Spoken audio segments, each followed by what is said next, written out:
We want to improve Singaporeans' quality of life by reducing the cost of living, such as scrapping the GST for all essential items, removing of tax on water, affordable public transportation, reduce GST from 9% to 7%, and affordable healthcare costs. Among these, we also propose an alternative healthcare plan to replace the current 3M system, your MediSave, MediShield, and MediFunds. Prioritizing equitable healthcare access based on needs rather than the ability to pay. We also emphasize on healthy work-life balance to maintain positive mental well-being for Singaporeans and to prioritize Singaporeans when it comes to job security and opportunity.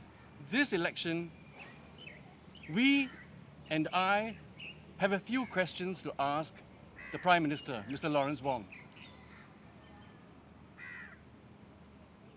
What is it going to take for him to consider bringing down GST to 7%? What is it going to take for the US to raise their tariffs back to 10%? Or for ASEAN and Singapore to be entering an even more turbulent stage because of the China-US trade war? The next question I want to ask him is, how much does he think his government's foreign talent policy has increased the burden of the underemployed and the unemployed? Or does he think that they are too small in number for him to give this his fullest attention? The next question I want to ask him is, on the issue of just thinking about cost of living alone is not enough. Foreign talent policy in Singapore has failed and displaced Singaporeans.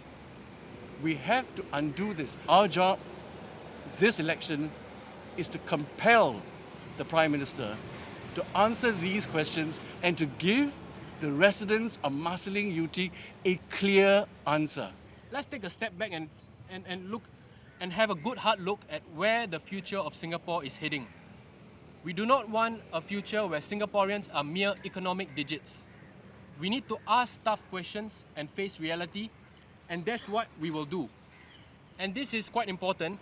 What matters particularly in the battle for Marsiling-Yew Tee GRC is not just who wins, but the margin of victory. History has shown that the smaller the margin of victory, the better the policies and welfare for the people. The results of GE2011 and GE2020 have made this clear. So that's where we think that smaller margins of victory lead to better policies, better welfare. Finally, being an MP is a lot more than just erecting sheltered walkways. What we need is for people to speak up in Parliament and make the voices of Singaporeans heard.